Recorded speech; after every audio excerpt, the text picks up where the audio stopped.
Ya, ¿qué más hay? Chat. Listo, ya. Entonces, comencemos con el asunto. La clave de esta clase que vamos a recuperar, que era lo que tenía que hacerse en esa clase, de hecho, es hablar un poco acerca de los problemas fundamentales que hemos visto desde el principio y un poco caer, o sea, ya de forma más contundente sobre las ideas de Voloshinov, que son las que me interesaban mucho que ustedes, digamos, comprendieran, ¿no? Que ustedes revisaran. Van a ustedes notar que no mucha gente conoce a Voloshinov, ¿no? En primer lugar, es un autor que si yo le pregunto a un lingüista, prácticamente seguro que no lo conoce, ¿no? Y lo que digamos, he pretendido con esto es tener una visión alternativa a la visión occidental. Ahora, ¿cuál ha sido el problema fundamental? Que para desarrollar esto, tal como les digo, tendríamos que conocer, ¿no? Lo que el mundo occidental decía precisamente acerca del lenguaje, de la filosofía del lenguaje, la naturaleza del lenguaje, cómo ésta se desarrolla en la sociedad, cómo transforma la sociedad y por otro lado, cómo se vincula esto con la ciencia, ¿no? Es decir, la ciencia, fíjense, no le estamos entendiendo simplemente como una actividad humana, sino que además de actividad humana, es una forma del poder. O sea, eso es lo que yo quería que se entendiera un poco más con esta visión, ¿no? Que obviamente nos faltaría siempre tiempo para desarrollarla de la mejor forma. Entonces, les voy a pasar voy a ir pasando unas diapositivas que son sumarias, solo es para que no me estén viendo la cara, digamos, todo el rato. En realidad, yo no soy no estoy muy a favor de las diapositivas, ¿no? Especialmente cuando hay que leer cosas y ese tipo de asuntos y no me gusta que la gente sea tan visual que se olviden todo, ¿no? Entonces, a ver si hacen ustedes en algún momento el ejercicio de solamente escuchar, hablar, todo eso y tratar de recordar, ¿no?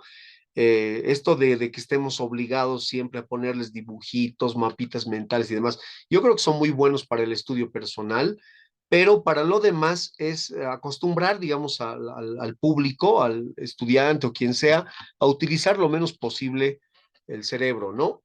Cuando ponemos gráficos y todo eso, saturando es terrible. Ahora, hay buenos expositores con pocas cosas, ¿no? Quisiera ser uno de esos, ojalá que alcance algo del asunto.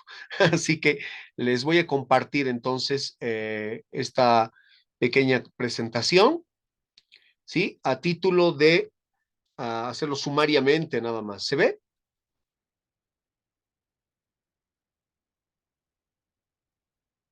Sí, yo lo veo. Sí, ¿no? Ya, Ujú. perfecto. Eso es lo que nos interesa, que se pueda ver. Listo. Y yo tendré también presentes mis apuntes y algún otro recurso. A ver si alcanzamos. Tengo un videíto que me gustaría que veamos para discutir un poco sobre el poder, ¿no? O sea, para que quede también en claro más o menos a qué nos referimos con la materialidad del signo, ¿no? Especialmente en Voloshinov, que es algo muy vigente en este momento, ¿no? Entonces,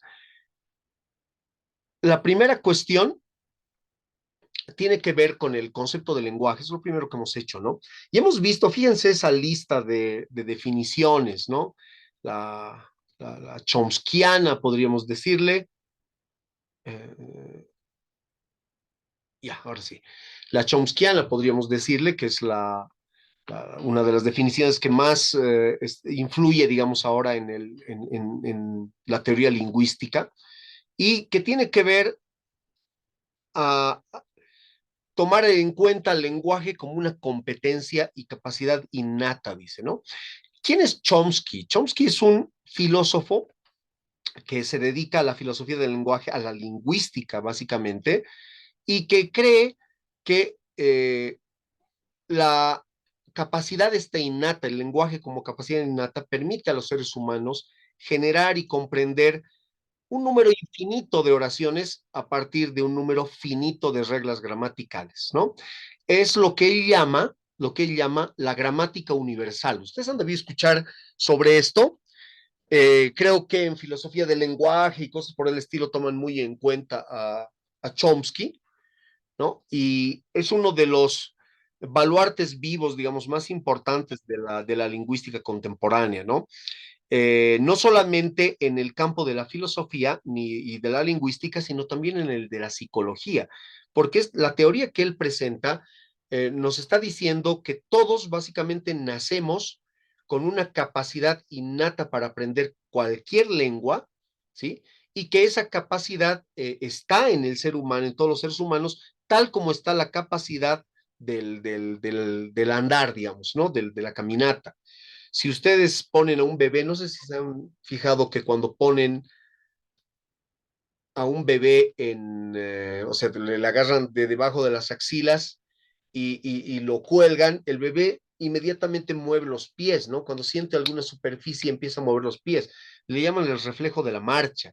No sé si les estoy indicando bien, los que están estudiando psicología, medicina, lo que sea, saben mucho mejor que yo, pero estas capacidades innatas obviamente se despiertan también en un ambiente social, ¿no? En un ambiente de aprendizaje, ¿sí?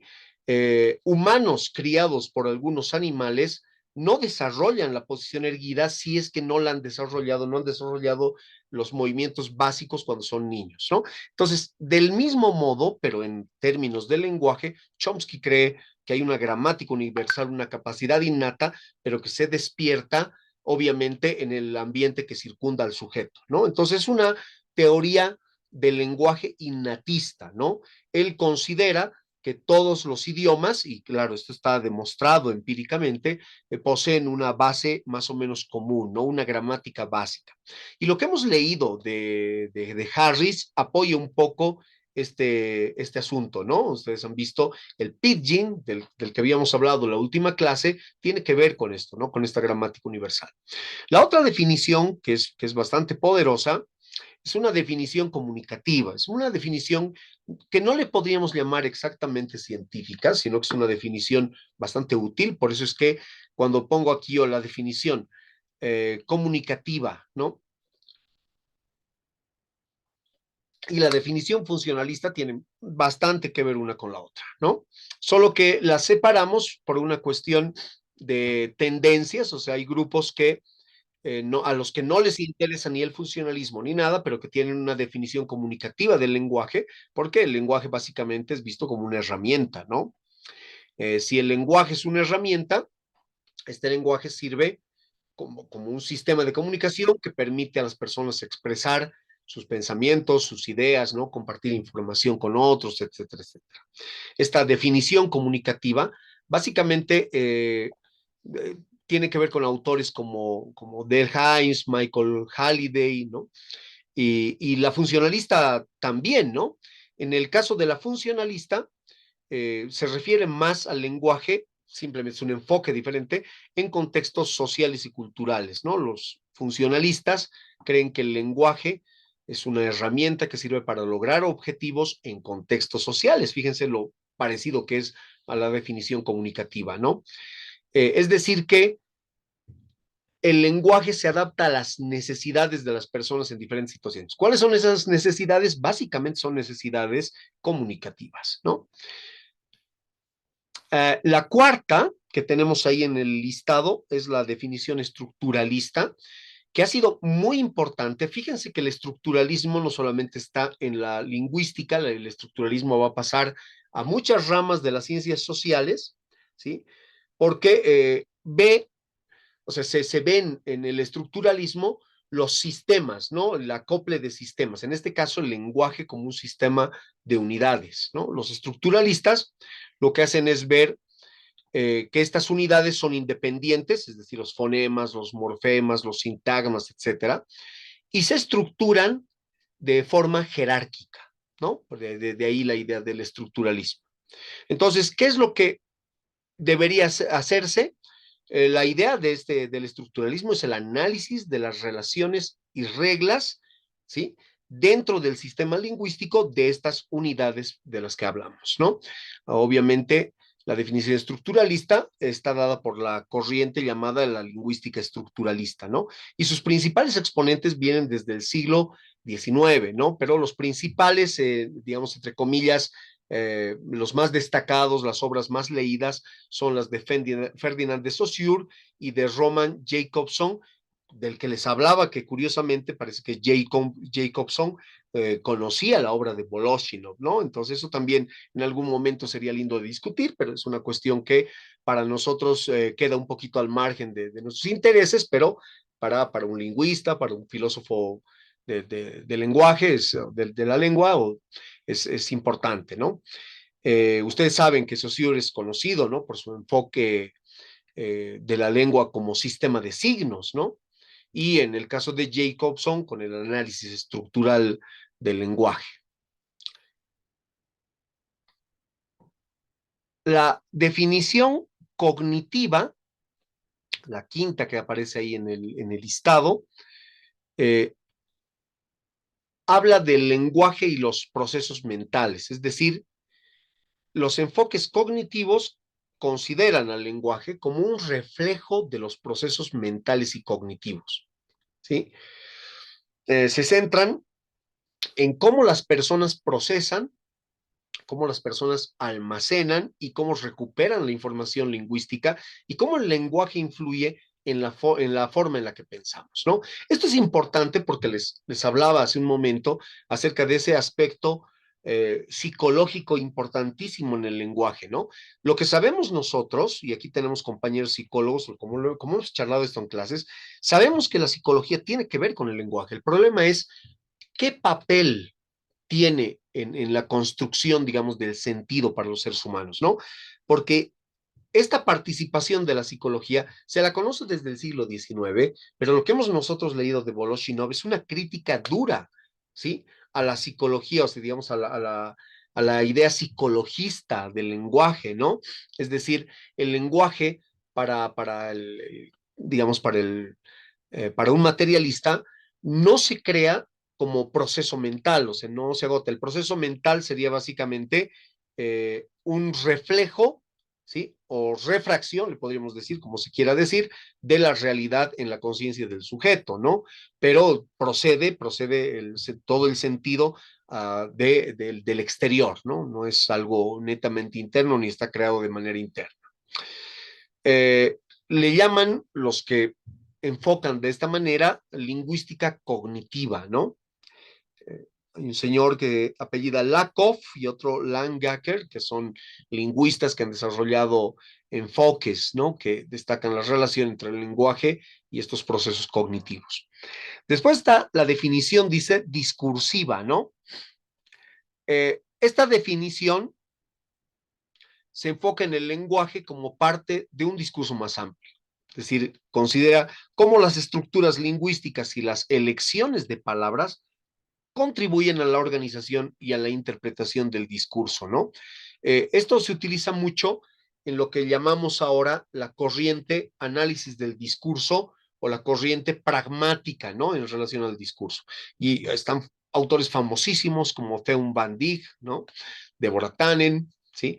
Van Dijk, ustedes tal vez lo hayan escuchado en algún momento, es muy conocido por las contribuciones que ha hecho al análisis crítico del discurso, ¿no? Y en el caso de Tannen, en la cuestión de la comunicación en contextos cotidianos, ¿no? Entonces, alguien decía por ahí, a ver, piensen en esto, en realidad nosotros formamos nuestras ideas del mundo y desarrollamos, ¿sí? Nuestras fantasías, el futuro para nosotros y todo eso, recreamos las cosas gracias a las narraciones que nos dan, a cómo nos cuentan las cosas, ¿no? Entonces, ahí está una de las betas, ¿no? Es una cuestión muy interesante. La séptima es la definición sociolingüística, ¿sí? Que básicamente nosotros diríamos, esta es la versión sociolingüística de Occidente, pero podríamos sumar a los soviéticos que han trabajado sobre esto, ¿no? Obviamente, los sociolingüistas, tal como se les llama ahora, ven el lenguaje como una herramienta que refleja y construye la identidad social, las relaciones de poder y las dinámicas culturales en una comunidad. Básicamente están cerca a lo que dice Voloshinov, solo les falta mencionar la palabra mágica. ¿Cuál sería la palabra mágica?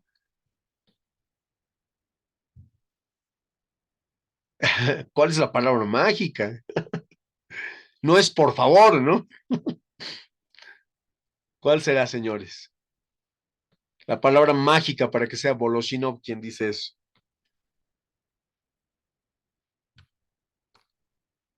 ¿Nada? ¿Están vivos por ahí? ¿Ha habido algún problema?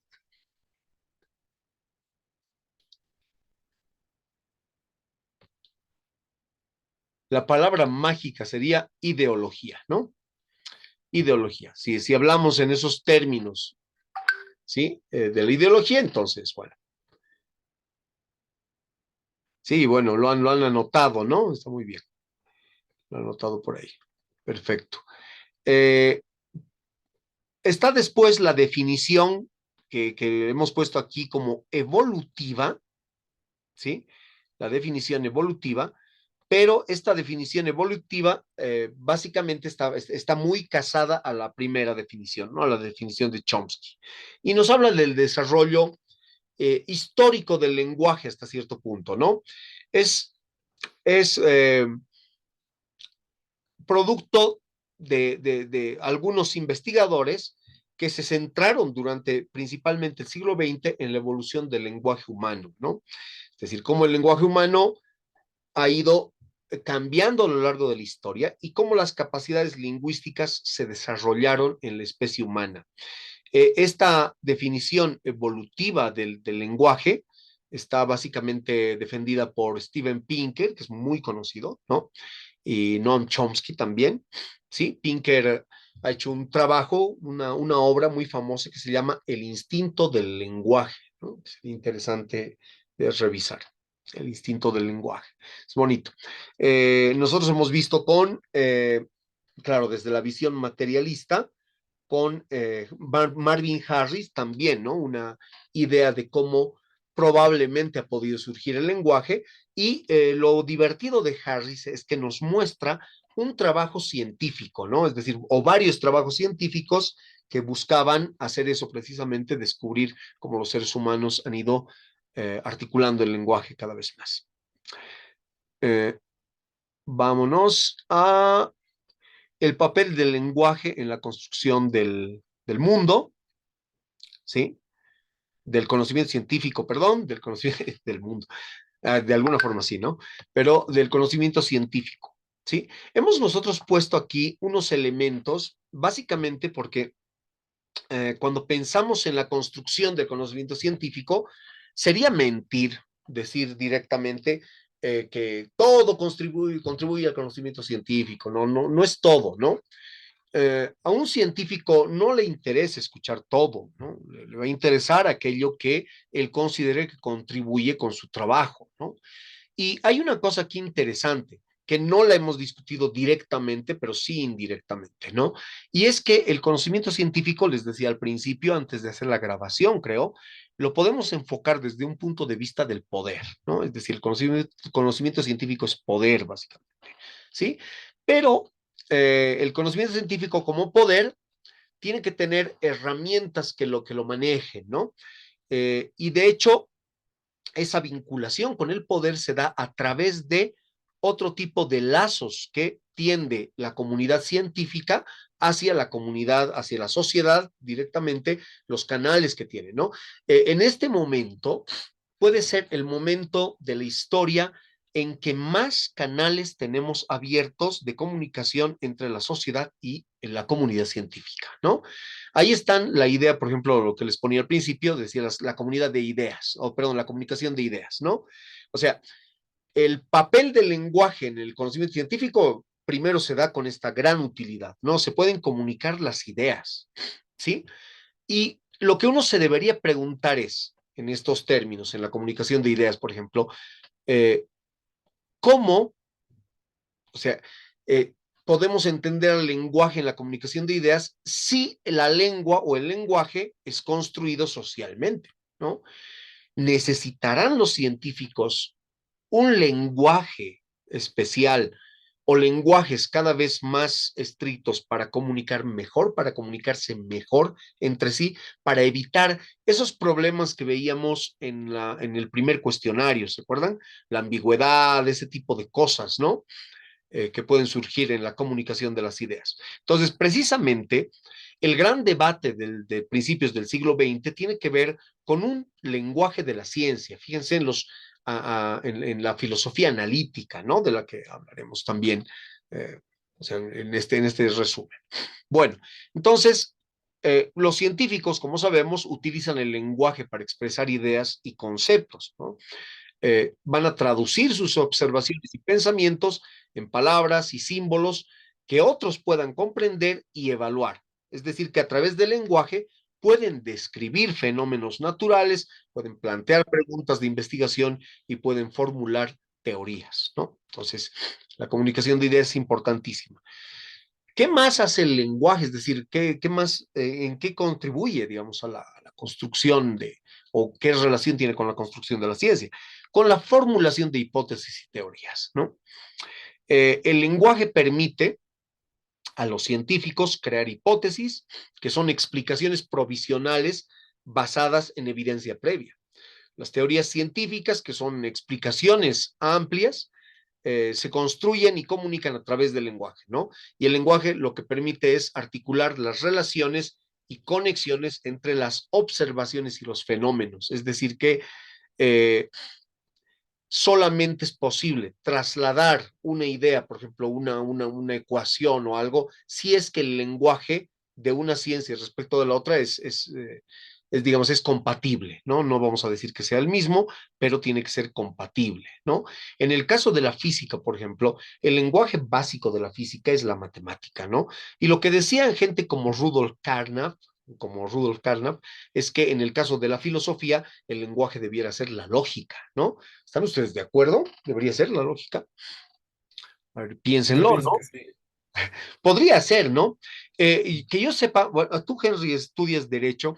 En el caso del derecho, yo sabía que ustedes también trabajan un poco de lógica porque se supone que deben tener habilidades deductivas, ¿no? Para algunos casos, ¿no? Básicamente la ley tiene una jerarquía y hay elementos de deducción, ¿no es cierto? De la norma general hacia abajo. Claro, o sea, hay una relación inferencial que se puede hacer a partir de la norma, ¿no? Porque te dicen, por ejemplo, el que matar recibirá 30 años de cárcel. Entonces te pone una condicional, o sea, hay un antecedente y un consecuente que está obviamente, digamos, basado en una preposición netamente prescriptiva, pero igual sigue siendo una relación inferencial. Mm. Entonces, en los casos complejos igual se utiliza ese tipo de lenguaje, ¿no? En la norma. Obviamente no, es una posición muy analítica, dogmática, digamos. Es un poco más complejo, Mm. pero pienso que eso nos da justamente también nos permite comunicarnos de manera más clara. Entonces, en la Mm. filosofía pienso que también puede ocurrir lo mismo. Hay una palabra que me gustaba, una crítica que hacía, ¿cómo se llama el famoso eh, Weber, Max Weber, ¿no? Max Weber, y era la idea del decisionismo, ¿no? Uno de los grandes problemas que se tienen en derecho es que a veces las cosas terminan en la decisión o apreciación del juez, ¿no? Entonces, en esos términos, mientras, desde mi perspectiva, ¿no? Mientras tengamos elementos de lógica, podemos garantizarnos, ¿no? Que esa arbitrariedad, que es la subjetividad de un magistrado o lo que sea, no afecte, ¿no? La justicia, lo que nosotros queremos, ¿no? Que la ley se aplique, ¿no? Ujú. Hay varias ideas filosóficas bien interesantes alrededor de esto en un librito del siglo XVIII titulado, tal vez lo has escuchado, Henry, El Tratado de los Delitos y de las Penas del Marqués de Beccaria, ¿no? Él ha hecho Sí, sí, por supuesto. un libro famoso, ¿no? Que es muy bonito. Es lo primero que he leído yo sobre derecho, ¿no? Tenía, no sé, 13 años, algo así. y me había parecido interesante, me quedó muy fuerte la idea del por qué debía haber, ¿no? Es decir, de cómo el sujeto cede parte de su libertad, ¿no? Es decir, a un depósito común, cuyo depositario es el Claro. Estado, etcétera, etcétera, una cosa muy linda, ¿no? Pero cuando vemos los procesos judiciales, decimos toda esta filosofía hermosa de la justicia, bueno, queda por ahí, ¿no? Y Pero igual lo que dices, ¿eh? igual lo que dices, igual eso sí un reto muy, muy grande, igual es un tema bastante complejo el de la interpretación, ¿no? En el derecho justamente se sigue discutiendo eso, de Que cómo tiene es que que ver el con el juez. lenguaje, ¿no? Es muy, muy, muy, Claro, muy. exactamente. Es justamente cuánta libertad tiene el juez de interpretar algo Mm. y que en ese proceso, por ejemplo, se impliquen cuestiones éticas, ideológicas también. Entonces se vuelve en ese sentido ya el razonamiento un poco más complejo. Y en la ciencia me imagino que también pasa algo similar. El Sí, problema de la exactamente. interpretación. Exactamente. La diferencia, bueno, ambas cosas son terribles, ¿no? La diferencia es que lo máximo que puede quedar dañado en una cuestión científica es la imagen, digamos, del teórico, ¿no? En el caso del derecho, la vida de una persona se juega, digamos, ¿no? Ese es el problema. Hay un textito para los interesados en este tipo de cosas del doctor Lorenzo Peña y Gonzalo, que es un filósofo, es doctor en filosofía y doctor en derecho también, que se llama Idea Juris Lógica, que es muy interesante a los que quieran ver esto de una propuesta, ¿no? De una especie de naturalismo axiomático, ¿no? Y lógico para el derecho. Es muy interesante. Lo pueden descargar por ahí y escribirle al doctor Lorenzo Peña, ¿no? Yo le he tomado contacto con él hace unos años, es un tipo muy, muy genial, muy abierto, ¿no? Y aunque no crean, es de los autores famosos que responde, ¿no? Entonces, es muy interesante todo eso. Bien, sigamos. Miren, de hecho, más allá de solo hablar de la ciencia, también hemos hablado de cómo estos problemas del lenguaje pueden eh, recaer, digamos, en complicaciones serias, ¿no? Es decir, en procedimientos, en cosas que hace la gente en el ámbito común. Si esos procedimientos lo llevamos a la aplicación científica, en el caso de la medicina, ¿no? O a la aplicación histórica, etcétera, etcétera, podemos llevar, digamos, bastantes problemas como que se han dado, ¿no? Hay gente, historiadores de la ciencia, que se dedican a compilar precisamente errores, ¿no? Errores de asignación, errores de traducción, de sesgo, etcétera, etcétera, sobre el problema del lenguaje, ¿no? Bien, sigamos.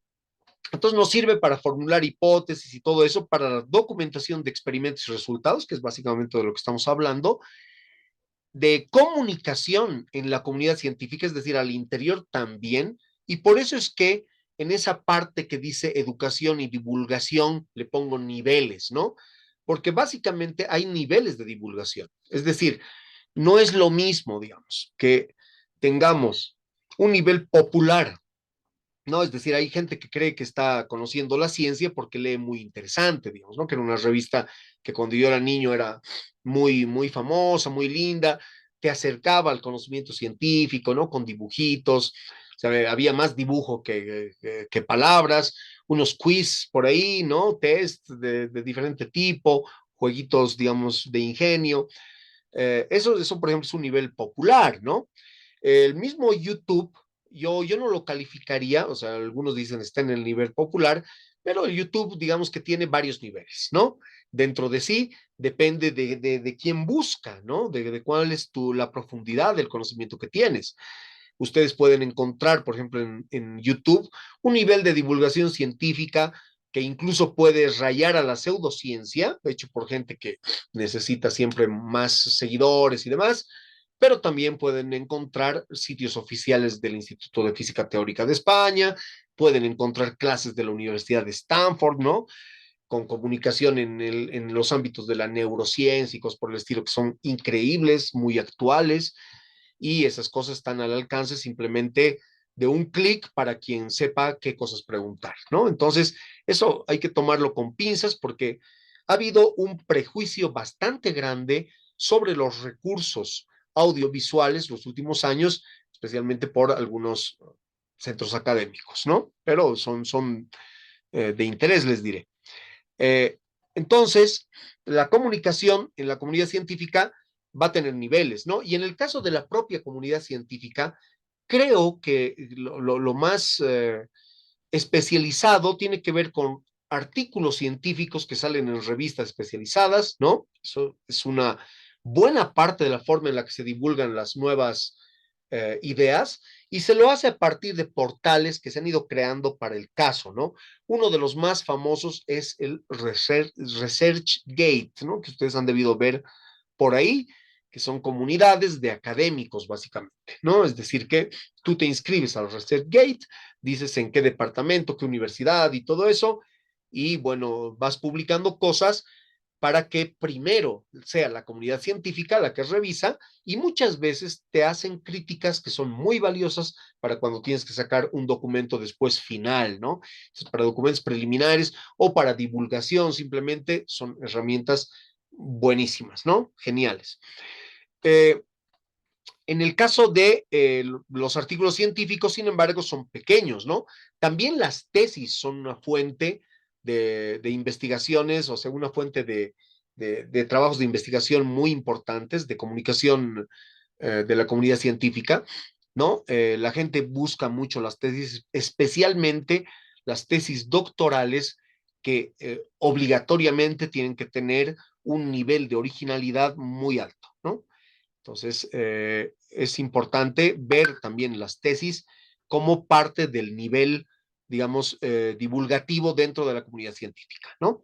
Y están también trabajos de investigación, conferencias, por eso es que yo no desecharía YouTube como una buena fuente, digamos, de conocimiento, porque muchos de los científicos han tomado la opción de también ponerse en línea y algunas veces transmitir sus seminarios, sus congresos o directamente hay unos cuantos que se han vuelto youtubers. Yo tengo algunos contactos de la universidad, principalmente de Stanford, ¿no? Que, que se dedican a hacer este tipo de cosas y lo hacen bastante bien, ¿no? Bien, entonces, ¿para qué más? ¿Dónde más está el lenguaje? En algo que es una práctica que se ha vuelto muy corriente, que es la revisión por pares, ¿no? La revisión por pares, ¿saben lo que es? Es una revisión, creo que la mayoría debe tener una idea, ¿no? Es una revisión en la que alguien que tiene tu especialidad probablemente o está en tu nivel, revisa tu documento sin saber quién eres tú, ¿no? Es decir, lo hacen como una forma de garantizar la calidad de ciertos artículos, ¿no?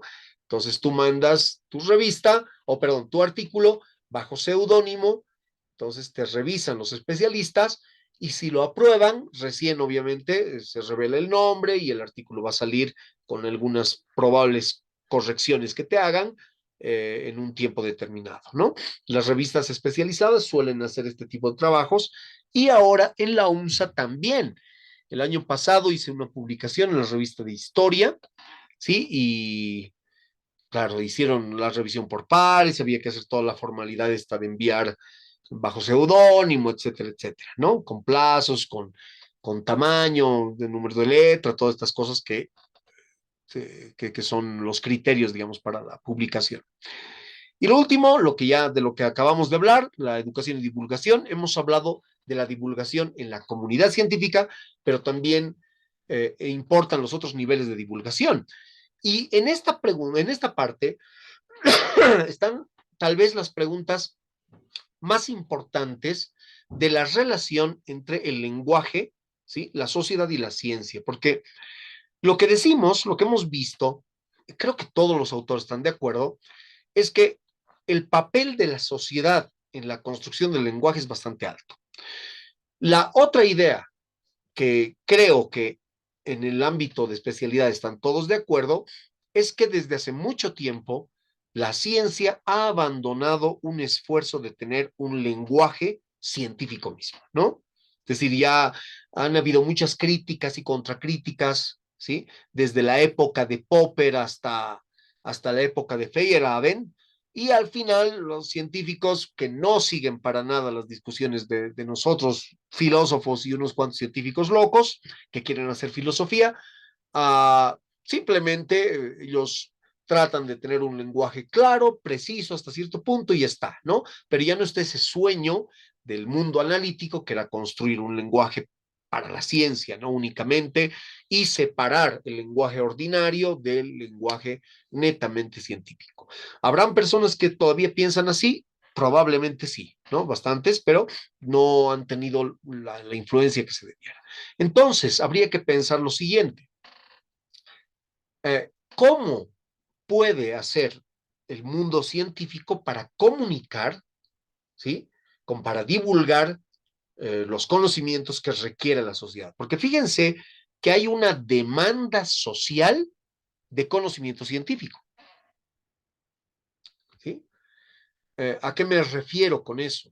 Que la sociedad entiende, yo creo que en una muy buena parte, que cuando uno habla de conocimiento científico, estás hablando de un conocimiento que probablemente sea más útil, ¿no? O práctico para determinadas cosas. Por ejemplo, es mejor, creo, ¿no?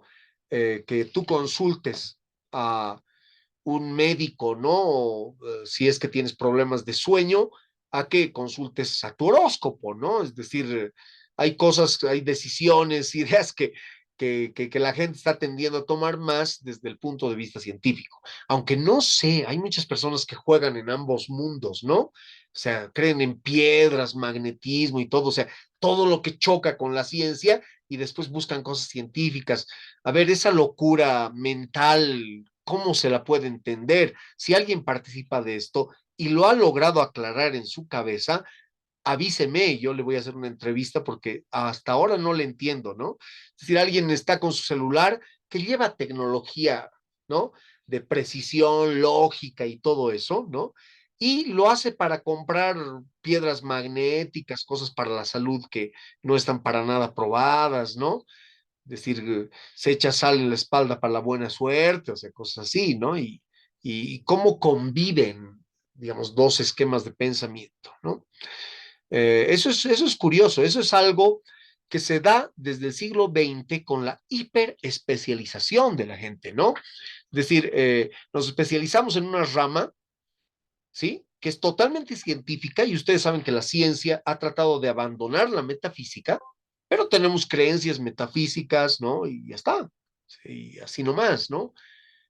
Felices todavía, ni nos damos cuenta, ¿no? Eso es lo raro para mí. Bueno, hemos hablado entonces Yo de tenía esto. una consulta. Adelante. Sí. Sí, sobre eso, sobre el punto anterior, sobre el lenguaje en relación a la ciencia, digamos, según tu criterio, ¿a cuál de las definiciones se adjudicaría mejor? O sea, de la primera lámina. Habíamos expuesto las que hay diferentes definiciones del Ah, lenguaje. estas. ¿Sí? Sí, exacto. Entonces, mi pregunta era así, como que no sé si hay una Ah. a la que se adjudicaría mucho mejor, o es que hay varias, o puede ser una mezcla, digamos, de estas, de algunas que hay aquí, ¿no? Sí, sí, sí, Cómo sí. funcionaría el lenguaje de la ciencia? Definitivamente lo último por una razón. Lo que hemos visto aquí como definiciones son posturas basadas en escuelas, ¿no? De pensamiento y cosas por el estilo. Entonces, por eso es que parece que fueran contradictorias, pero no son contradictorias. Obviamente los enfoques son diferentes. Por ejemplo, el enfoque comunicativo y funcionalista son muy composibles, no son conflictivos, ¿no? Para nada, ¿sí? Alguien podría decir que eso con el estructuralismo tampoco, y hasta cierto punto tienes razón, aunque funcionalismo y estructuralismo tienen sus matices, podría ser. Entonces son enfoques básicamente. Yo personalmente me acojo bastante a una idea antropológica, ¿no? Es decir, una definición evolutiva y chomskiana del lenguaje, ¿no? Obviamente con todos los matices materialistas que ustedes puedan ver, ¿no? Por mi propia manera de pensar. Yo creo que, bueno, esto con respeto a todos los idealistas y demás, creo que si quieren conocer de verdad las cosas, cómo funciona el mundo, están perdiendo su tiempo, pero si quieren repasar a autores, digamos, importantes dentro del ámbito de la filosofía idealista y todo eso, está muy bien, porque es un trabajo histórico muy loable y todo eso. Pero desde mi perspectiva, vuelvo a decir, me puedo estar equivocando, por ahí realmente todo es idea, ¿no? El concepto fue primero, como dice Hegel, y terminamos todos al revés, pero desde mi perspectiva, en este momento, o sea, tener una filosofía que sea cientificista, es decir, lo que creo que es toda filosofía actualmente, ¿no? O tener una filosofía, como se llama esta nueva corriente, la filosofía experimental, que trata de basarse en datos empíricos, creo que para estas el materialismo es más adecuado, ¿no? Y las posiciones que estamos viendo aquí en el concepto del lenguaje, varias de ellas parten de posiciones relativamente materialistas o empiristas, ¿no? Creo que ninguna es idealista, ¿no? O sea, hasta ahora, ¿sí? Aquí no he puesto esta que algunos consideran idealista, que es la posición hermenéutica, ¿no? O sea, ustedes saben que la hermenéutica también tiene un criterio sobre el lenguaje, ¿no? Sobre cómo interpretar la lengua, sobre cómo la transformación de la lengua transforma el pensamiento, etcétera, etcétera, etcétera, ¿no? Trabajos importantes, digamos, de Gadamer en especial, ¿no? Pero vamos a revisar un poquito eso. Estas eran definiciones así. Obviamente deben haber 30 o 40 definiciones más, ¿no?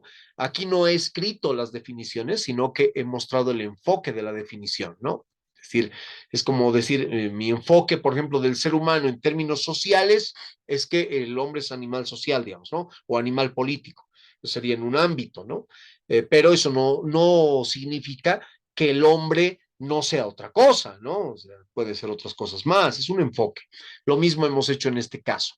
Hasta ahora creo que no hay una definición acabada del lenguaje porque como varios conceptos modulan en el tiempo, ¿no? O sea, es decir, va a ser siempre el sol, por ejemplo, ese concepto modula muy poco, ¿no? O no modula, pero hay otros conceptos que sí modulan, por ejemplo, el concepto de pueblo. ¿A qué le llamo modulación? Le estoy llamando a un devenir que tiene el concepto en función de ciertas cosas en el tiempo, ¿no? La práctica social puede ser, si es que son materialistas, tal vez la dialéctica, qué sé yo, pero se mueve, ¿no? Y, por ejemplo, cuando hablábamos del concepto de izquierda en algún momento en la clase, veíamos cómo ese concepto había modulado en el tiempo, ¿no? De pertenecer a los liberales en un momento, en un primer momento, termina perteneciendo a la oposición de los liberales. Los liberales terminan convirtiéndose en la derecha, en la nueva derecha, y los otros en la izquierda, los nuevos, ¿no? Los socialistas y todos esos. Entonces, fíjense, el concepto mismo de izquierda obviamente ha modulado, ¿no? En el tiempo, ¿no? No es lo mismo. Eh, bueno, esas cosas son así, ¿no? No sé si te he contestado, porque en realidad creo que no hay respuesta. Lo que sí estoy de acuerdo con lo que decías es que sí se puede articular varias de estas posiciones, ¿no? Y yo ya me definí, te dije cuál es mi postura, ¿no? Bueno, Sí, sí, sí, está claro. perfecto, entonces. ¿Cuáles son las teorías filosóficas del, del lenguaje? Hay varias, ¿no?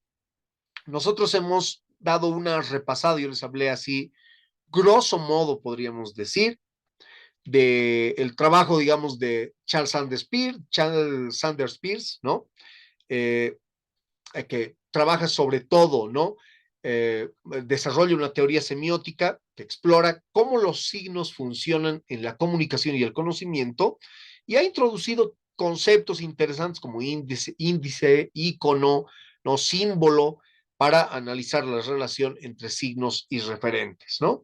Después está el estructuralismo de Ferdinand de Saussure, que es igual muy divulgado hasta ahora. Ambos, Peirce y Saussure, básicamente dentro del mismo enfoque y ambos estudiados hasta ahora, ¿no? Es decir, lo primero que uno recibe en su clase de filosofía del lenguaje, semiótica o semiología, va a ser precisamente esos autores, ¿no? En el caso de Saussure, básicamente se enfoca en la estructura y la relación entre los elementos del lenguaje, especialmente en lo que él llama el sistema de signos, ¿no? Y esto es lo novedoso, tal vez, en el caso de Saussure, ver a los signos dentro de un sistema, ¿no? Y poner el énfasis en la relación entre el significante y el significado, ¿no?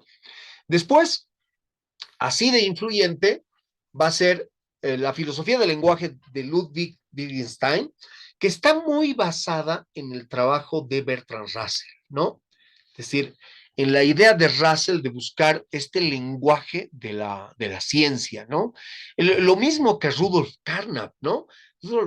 Dice Carnap en el textito ese que les he pasado, por lo menos si es que lo han leído, ¿no? Hay un artículo que les pasé, el primer texto, ¿no? Que creo que muy pocos le han tirado bola, pero es un repasito bonito por la idea del lenguaje y la ciencia a principios del siglo pasado. Ahí nos muestra cómo Carnap queda loco con un texto de Bertrand Russell que se llama Principia Mathematica, ¿no? Tal vez hayan escuchado hablar de este texto de Bertrand Russell, que es un texto famosísimo, que lo escribió Russell muy joven, ¿no? Eh, Russell y Whitehead son los que escriben, los autores de este texto de Principia Matemática. Whitehead es mucho mayor que Russell. Russell es joven y uno piensa, yo al pensar en varios filósofos importantes desde que son jóvenes, siempre me imagino que se mueren muy jóvenes, pero este es un caso especial, ¿no? Bertrand Russell empieza a escribir, imagínense, desde los 16 años, ¿no? Y su último libro lo hace prácticamente antes de que lo entierre, ¿no? Es decir, 99 años. O sea que el hombre ha producido una cantidad de cosas, ¿no?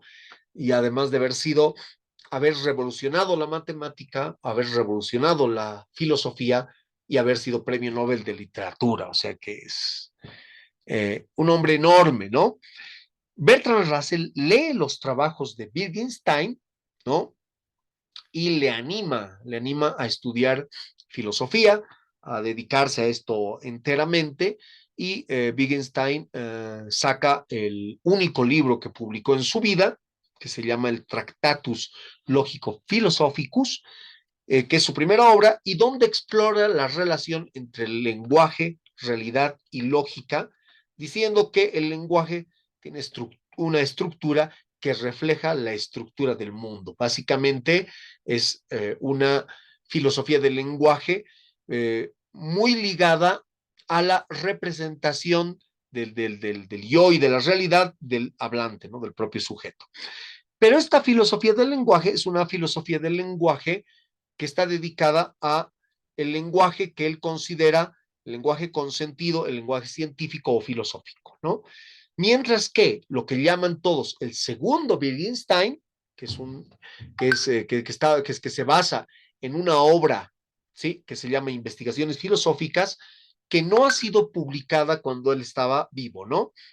En esa obra, Wittgenstein explora cómo el lenguaje se usa en contextos cotidianos y cómo esto afecta nuestra comprensión del mundo precisamente. Es una obra muy interesante también y ambos, los lingüistas, muchos de ellos se juegan, ¿no? Y dicen, yo estoy con el primer Wittgenstein, es el más original, y otros dicen, bueno, este Wittgenstein más terrenal, más maduro de las investigaciones filosóficas, es que me interesa. Son cuestiones de postura. De todos modos, han habido críticas, ¿no? A la idea de tener un lenguaje al estilo de lo que señalaba Wittgenstein en el primer Tractatus, pero las oposiciones que hace Wittgenstein en esa obra, ¿sí? A todo lo que ha ido antes que él son magistrales y echa por tierra un montón de ideas que se tenían acerca de la construcción precisamente del lenguaje, ¿no? Además que aporta con esta obra a la construcción que se está dando desde la época de Frege, imagínense desde Gottlob Frege en el siglo XIX, el matemático, ¿no? Y Boole, ¿no? Desde Boole y todo eso. La construcción de este lenguaje que es la lógica simbólica, ¿no? Que es una cosa impresionante. Yo estoy, digamos, siempre, he estado, ¿no? Muy interesado siempre en toda la filosofía analítica y especialmente en la lógica. Eh, Hace unos años, si ustedes me conocían, en mi cabeza solo operaban estas cosas, ¿no? Es decir, para mí solo se podía pensar filosóficamente si tenías un alto nivel de matemática y de lógica, cosa que ahora la he relajado porque básicamente yo mismo me veo en aprietos, ¿no? De lograr eso que proponía. Entonces, creo que el mundo es además un poco más amplio que esta rigurosidad, aunque sí nos sirve para la crítica como arma fundamental.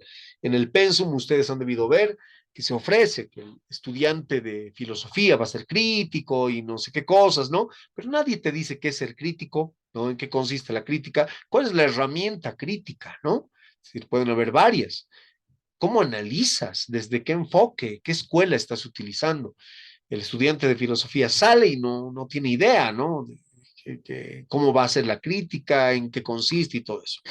Tal vez estudiar esto a ustedes les pueda motivar para que si en algún momento realmente quieren adquirir una técnica de crítica, sepan buscar en alguna filosofía potente las herramientas, ¿no? Obviamente habíamos hablado hace un momento de la hermenéutica, esa es una herramienta válida, muy interesante, ¿sí? Los marxistas siempre se han manejado en función de la dialéctica, que es su herramienta, y los analíticos y otros filósofos, no solamente los analíticos, en la lógica, ¿no? La lógica ha quedado, además queda inserta en el mundo científico para más no salir, ¿no? Es decir, desde finales del siglo XIX, principios del siglo XX, la lógica que ha logrado esta compatibilidad gracias a Russell precisamente con la matemática, termina convirtiéndose en una de las herramientas más potentes para un filósofo, para hacer crítica, para evaluar el discurso, para encontrar sinsentidos y sentidos en las cosas que se dicen, para tener mayor alcance en su mirada, ¿no? En su mirada. Y evitar estas cosas que vamos a estudiar la siguiente clase, yo creo, que son los sesgos, ¿no? Es decir, cómo las personas terminamos dejando de lado la razón, esto pasa incluso en la ciencia, ¿no? Y acogiéndonos a creencias o ideas que nos nublan la capacidad de análisis, ¿no? Bueno, ¿qué más tenemos? Otra de las propuestas importantes en estos ámbitos es la propuesta de el pragmatismo que se llamaba, ¿no? Percy James, esto es de finales del siglo XIX, donde se enfatiza la importancia del uso práctico del lenguaje y cómo las palabras y conceptos adquieren significado a través de su función, perdón, en la experiencia y la acción. Disculpen, estoy todavía un poco congestionado, así que con voz de pato les estoy hablando. Uh, bueno, ¿qué más tenemos? Estamos entonces con William James. Listo. Aquí llegamos a los analíticos, de los que les he estado hablando largamente, ¿no? Aquí hay una historia interesante, ¿sí? La filosofía analítica, es decir, los que proponen eh, la lógica como lenguaje mismo, la mayoría de ellos son positivistas, ¿sí? Me parece que son tal vez el grupo de personas que más ha estado vinculando al problema de la metodología científica, ¿sí? De entre todas estas escuelas son los que han estado más vinculados al análisis de la historia de la ciencia y de todos estos procesos alrededor del método científico que han determinado una discusión amplia que se ha dado en torno a la filosofía de la ciencia desde principios de siglo, desde 1900 prácticamente, hasta los años 60, ¿no? Después, precisamente les decía hace un rato, estas cosas se han abandonado, ¿no? En este momento, los mismos científicos no tienen una posición acerca de si se debe o no crear un lenguaje especial para la ciencia. Pero ahí está el sueño, ¿no? El sueño de los analíticos que pensaban que podía hacerse esto. Disculpe.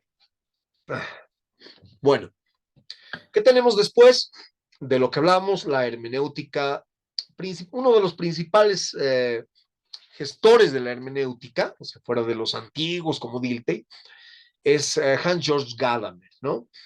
Gadamer es quien examina cómo la comprensión y la interpretación del lenguaje influyen en la comprensión de textos, en la comprensión de lo que es la cultura, en determinado lugar, y el conocimiento en general, ¿no? Es decir, que es una base, podríamos decir, una La hermenéutica sería una herramienta, ¿sí?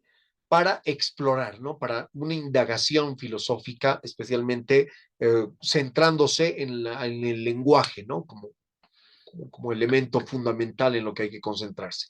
Fíjense que todos los filósofos trabajan sobre el lenguaje, pero hasta la hermenéutica no se trabaja al lenguaje como una beta de conocimiento, sino como un medio de conocimiento. Esa es la gran diferencia. Después tenemos otras filosofías, por ejemplo, que son un poco más contemporáneas, la filosofía de la mente y el lenguaje de Donald Davidson. Este Davidson abordó la relación entre el lenguaje y la mente, ¿no? Diciendo que el entendimiento de los otros y la interpretación del lenguaje están conectados con la capacidad de atribuir creencias y deseos a los demás, ¿no? Es decir, son posiciones que rayan en el psicologismo, ¿no? Después está el famoso, famosa teoría de los actos del habla de Austin y Searle, ¿sí? Que son filósofos que exploran cómo los enunciados no solo transmiten información, sino que también realizan acciones, como prometer, afirmar, lo que llaman los actos del habla, porque a veces las personas dicen actos y no palabras, ¿no? Pero las palabras pueden ser actos, ¿no? Entonces eso es muy interesante de analizarse. Después están la filosofía postestructuralista de Michel Foucault, Derrida, ¿no? Eh, a Michel Foucault básicamente lo tratan como postmoderno, ¿no? Desde hace mucho. Y estos dos señores, en términos de lenguaje, cuestionan la estabilidad del significado del lenguaje, ¿sí? Y lo que exploran es cómo el poder, ¿sí? Eh, influye en la comprensión del conocimiento de la realidad y cómo la deconstrucción es capaz de revelar, ¿sí? La deconstrucción de las estructuras lingüísticas, en el caso de Derrida, de descifrar o revelar, digamos, los secretos que esconden estos pasos, ¿no? Las transformaciones, ¿sí?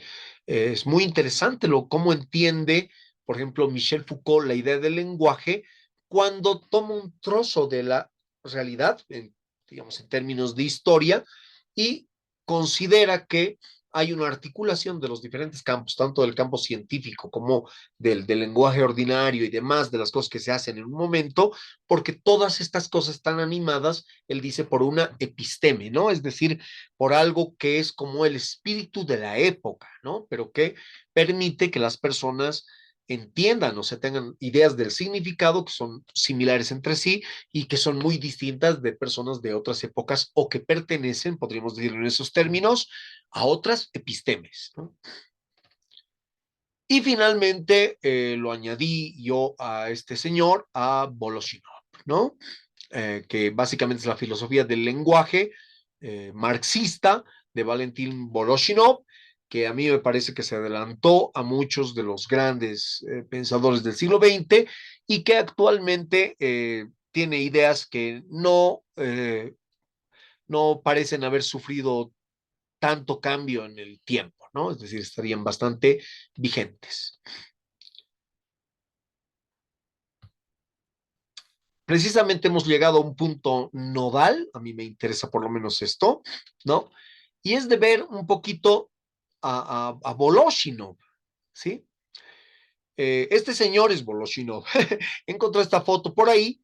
Generalmente ponen tanto en la tapa de su libro como en otras partes una imagen que es dibujos de Voloshinov, ¿no? Pero esta es una foto de él. Eh, Valentín Voloshinov ha muerto muy joven, fíjense, ha nacido en 1895, es de San Petersburgo, es decir, que es una de las ciudades más occidentales de la Rusia de aquella época, ¿no? Que cambia el nombre después de la revolución a Leningrado, ¿no? Y hoy otra vez se llama San Petersburgo. ¿Sí? Este Voloshinov pertenecía a un grupo de literatos, básicamente, ¿sí? Porque ahí son más literatos que lingüistas, que era el círculo de Bakhtin, ¿sí? Bakhtin es precisamente el personaje un poco mayor que Voloshinov, algunos dicen maestro de Voloshinov, que alrededor del cual se reúnen los otros, ¿no? Este círculo era un grupo de lingüistas, como dice aquí en el enunciado, y críticos, ¿sí? Literarios. Es un grupo que ha sido creado a principios de los años 20 y que ha tenido personajes súper importantes como Bakhtin, que es muy conocido, hay varias obras de él, y Medvedev, ¿no? No he leído yo a Medvedev, me gustaría leerlo, ¿sí? A Voloshinov lo estoy leyendo ahora en ruso, pero eso ya por deporte nomás, para practicar, pero habría que leer a Medvedev si uno quiere tener un conocimiento un poco mayor acerca de las propuestas de este grupo, ¿no? Porque dicen que tiene ideas muy interesantes. Eh, ¿Qué es lo que hacen? Todo gira en torno al enunciado, ¿no? ¿Por qué? Porque ellos ya están trabajando acerca del carácter simbólico, sí, de los elementos sociales, ¿no? Es decir, como, imagínense en esa época, ¿no? Desde la época en la que ellos están trabajando hasta la Segunda Guerra Mundial, vean eso, ¿no? El desarrollo de la propaganda, el desarrollo de muchas cosas, ellos se dan cuenta mucho antes, ¿no? Pero sus obras quedan eh, escondidas de alguna forma, ¿no? Sus miembros son perseguidos, se sabe que Medvedev termina preso, ¿no? Toda su vida, ¿sí? Voloshinov muere, Bakhtin huye, ¿no? Entonces, son personas que por no comulgar con la doctrina oficial del partido y tener una visión propia, ¿no? Acerca de la ideología, terminan siendo perseguidos. Claro, uno diría, oye, ¿por qué no persiguen a capitalistas, ¿no? O sea, ¿por qué a otros marxistas? ¿Por qué? Porque funciona igual con iglesia, ¿no? En la época de la Inquisición, o sea, no se quemaban brujas, ¿sí? Simplemente por una cuestión de que eran impías, ¿no? O porque creyeran otra cosa. Los que eran no creyentes, o sea, ateos, ¿no? O creyentes de otras religiones, usualmente eran desterrados. Pero el problema de las brujas es que competían con el poder de la iglesia. O sea, son cosas que deberíamos charlarles en otro momento, ¿no? Pero va por ese lado, ¿no? Entonces, lo mismo en el caso de Voloshinov y Bakhtin, Medvedev, eran un peligro estos tipos, ¿no? Para el orden establecido y para la doctrina oficial del Partido Comunista, ¿sí? Aquí están los miembros de este grupo. Discúlpenme un segundo, me limpiaré la nariz y no, no voy a poder seguir yo.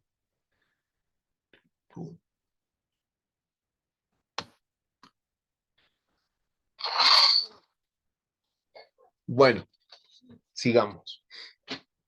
Yo, así haciendo un paréntesis, ¿Sí? Dígame. así una cosa súper rápida.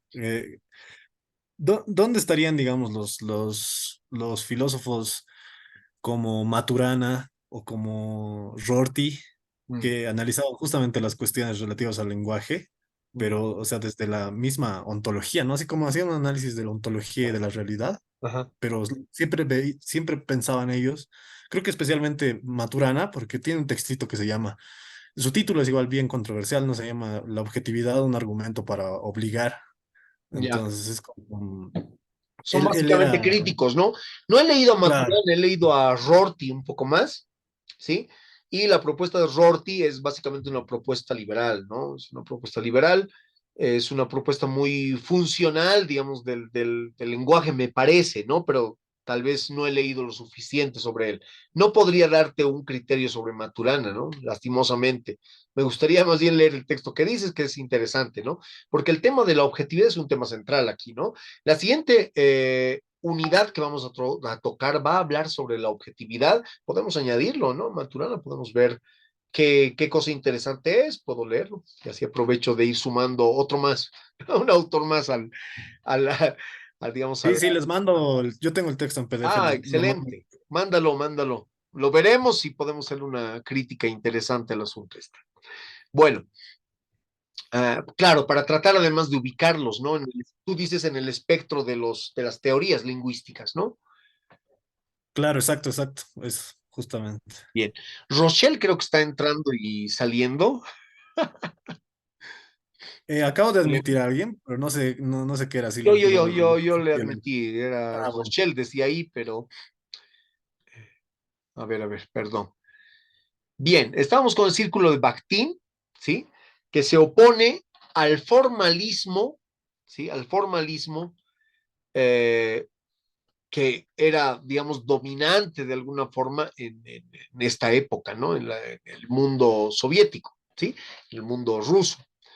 Ese formalismo lo que hacía era estudiar, hacer un estudio científico de las formas de las obras literarias, ¿no? Es decir, haciendo una separación entre lo que es el lenguaje literario, como lenguaje especializado, y el lenguaje cotidiano, ¿no?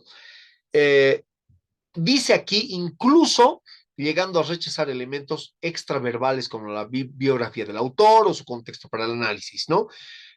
Claro, y eso va, como vemos, en contra absolutamente de la visión social del lenguaje que tienen los bactinianos, ¿no?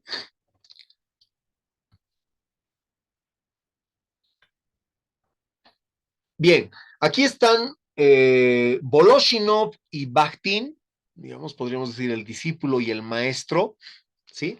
Que son intelectuales de la revolución, ¿no? Es decir, ambos son marxistas, ¿sí?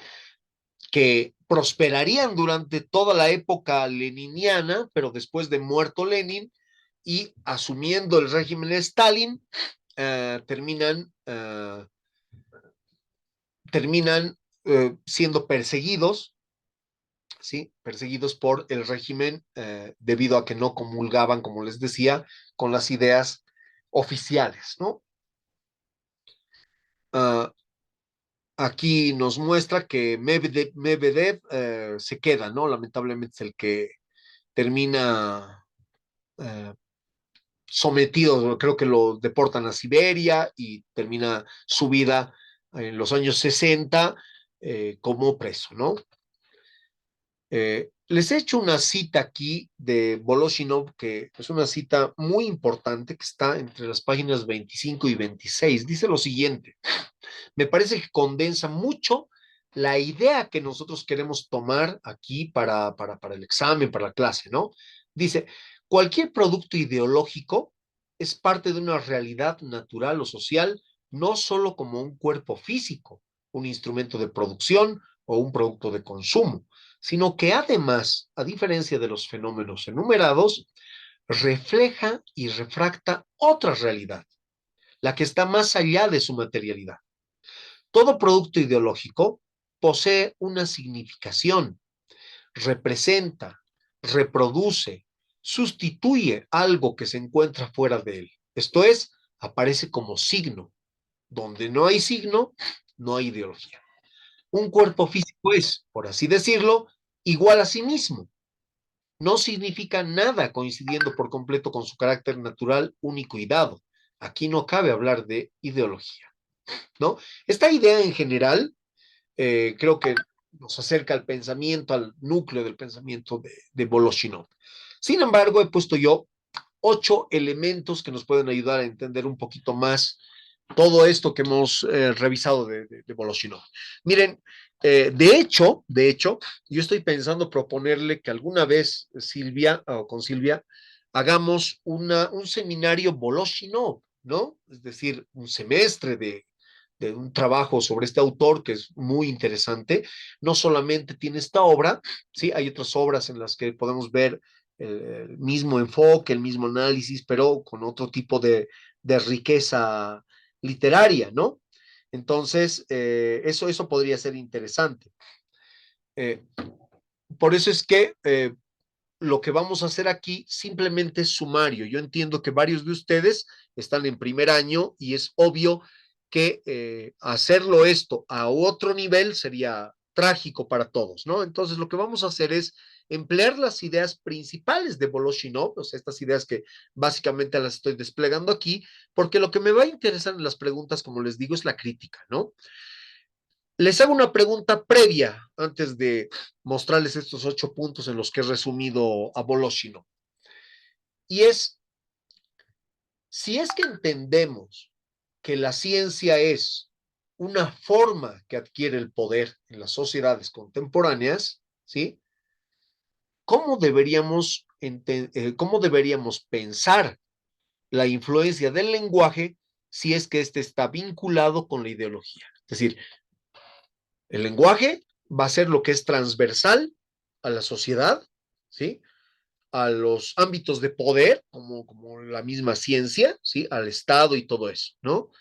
Entonces, ¿cómo podemos pensar si es que el lenguaje está ideologizado, básicamente? Es decir, el lenguaje es ideológico, ¿no? Eh, ¿Cómo queda la ciencia en esos términos? A ver, vamos meditando sobre eso. Ya después se los propondré en la pregunta formal del examen porque va a estar eso, ¿no? El lenguaje, dice, es un fenómeno social. Es una de las primeras ideas que debe quedar.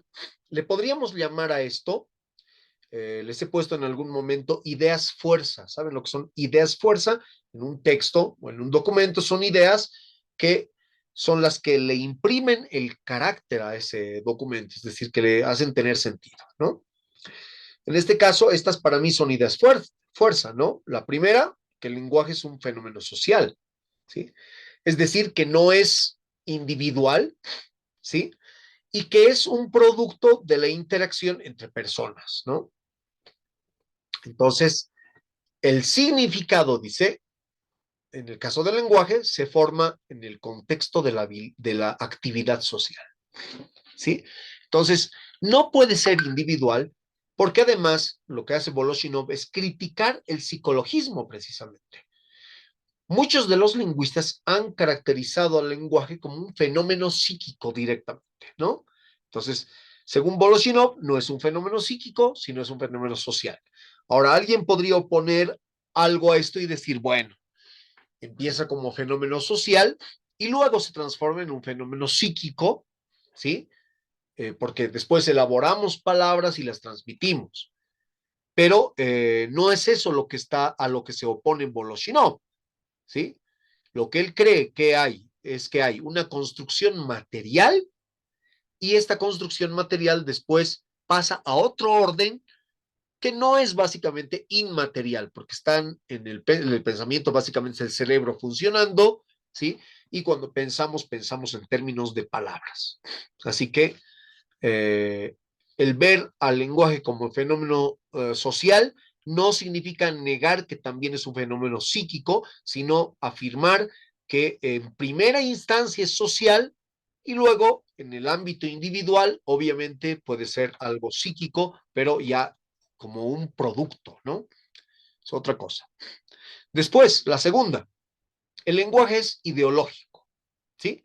Es decir, está impregnado de ideología, ¿no? No es, como decía una de las definiciones, solo para un acto de comunicación, ¿no?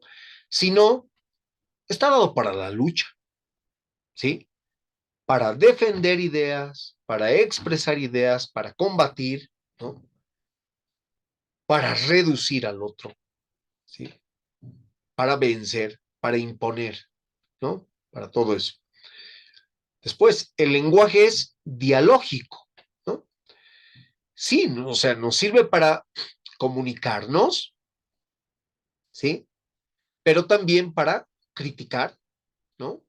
Para criticar lo que hacen otros, para debatir, ¿sí? Porque básicamente el diálogo, ¿sí? Es una lucha, ¿no? Es una lucha. El diálogo la gente lo toma de forma muy pacífica, ¿no? Oh, hablemos para entendernos. A mí no me importa entenderme con algunas personas, ¿no? A mí me importa razonar y tratar de sacar alguna conclusión. Y cuando uno está en política, lo que te interesa es vencer, derrotar al otro, mostrarle que tu punto de vista, si es que eres un racionalista o materialista, tu punto de vista tiene bases sólidas, ¿no? Y es lo que quieres demostrar, y combates a otros que tienen ideas religiosas, ideas de otro tipo. Fíjense que en el caso de estos personajes son personas de izquierda y la izquierda, eso sí, no ha perdido, espero que no haya perdido, pero por lo menos no había perdido desde el inicio de la izquierda, desde la Revolución Francesa hasta la época de Voloshinov y hasta hace algunos años no había perdido un componente que es clave, la razón, la racionalidad, ¿sí? Yo defino, no defino, le pongo, digamos, el modelo o canon explicativo a la izquierda como una forma de pensamiento, de manera genérica hablado, ¿no? Hablando, que reúne dos criterios básicos, racionalidad, ¿sí? Y universalidad, ¿sí? Es decir, todas las izquierdas luchan por la humanidad, porque todos seamos iguales, etcétera, ahí está la universalidad, y todas creen poder analizar de forma correcta la realidad, revelar los engaños del capitalismo, qué sé yo, de lo que está enfrente, ¿sí? Para proponer una visión realista y racionalista de lo que puede ser el destino humano, la sociedad humana, etcétera, etcétera. Entonces, desde ese punto de vista, el diálogo no es simplemente una reunión de amigos para quedar de acuerdo en algo, sino es una lucha, ¿no? La cuarta, la palabra es un signo ideológico, ¿sí? Voloshinov la define así, ¿no? Un signo ideológico, ¿sí? Va a constar de un significante, que en este caso va a ser la forma material de la palabra, y un significado que es la parte ideal, ¿no es cierto? La parte, la idea. Todos sabemos que el concepto es idea, la palabra es materia, ¿sí? Aunque la palabra es el medio, ¿no? Por el cual se expresa el concepto, ¿sí? Y en eso hay que estar clarísimos, ¿no? Al decir que la palabra es un signo ideológico, nos está mostrando Voloshinov dónde empieza la materialidad de esto, ¿no? Y nos muestra al arribar la idea del significado cómo esta idea, este idealismo y demás es un producto material de segundo grado, es decir, M1 yo le llamaría desde mi forma de pensar a la palabra misma escrita, y M2 al significado porque es lo que provoca en la conciencia percipiente, ¿no? 5. El significado de la palabra es contextual, ¿sí? ¿Qué significa? Que cambia, que muta, ¿no? Depende de en qué contexto se utiliza, ¿no? Y el significado de una palabra también va a depender de una situación, una circunstancia en la que está el que está hablando, ¿sí? Una comunidad determinada, es decir, un espacio determinado, ¿no? ¿Quién es el interlocutor y cuál es el propósito de la comunicación, ¿no? Entonces, en ese sentido es contextual, es decir, puede tener sentido en función de dónde está, ¿no? Y eso es pues contrario a lo que se pensaba que era la palabra, el significado y todo eso, ¿no? No hay ideas fijas. Ahora, aquí sucede algo curioso, estimados y estimadas.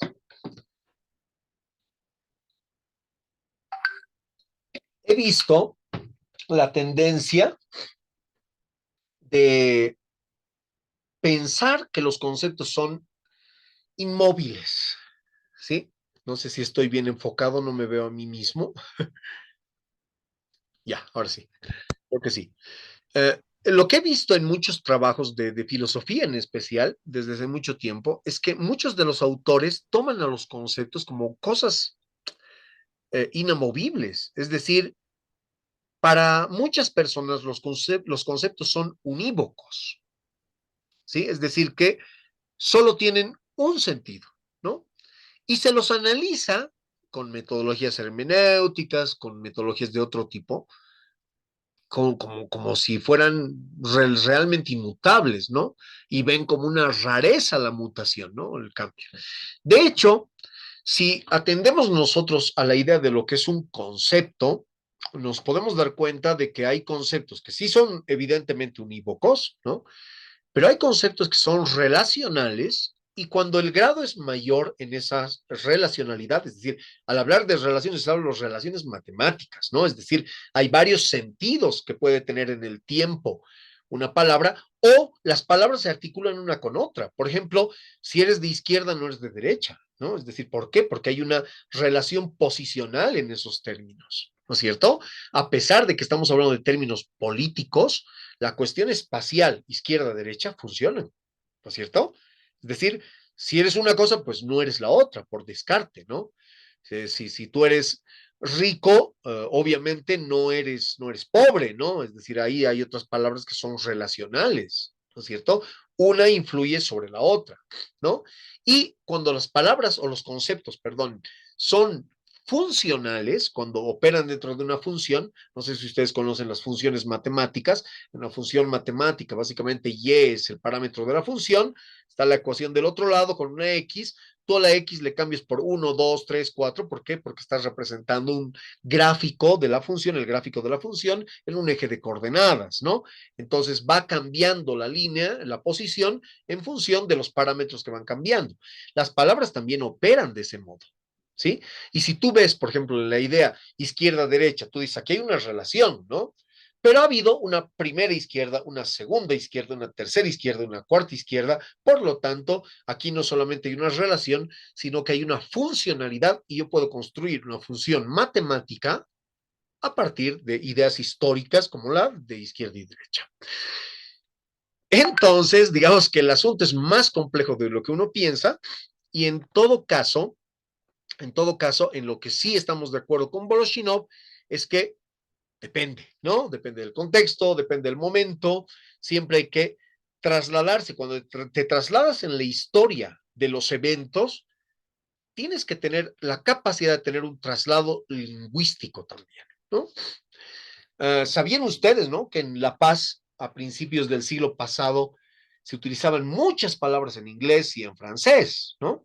Por ejemplo, nadie decía vamos a ir al partido de fútbol. ¿Cómo decían? ¿Alguien sabe? ¿Dónde vamos a ir? ¿Vamos a ir al? ¿Alguien sabe? Vamos a ir al match.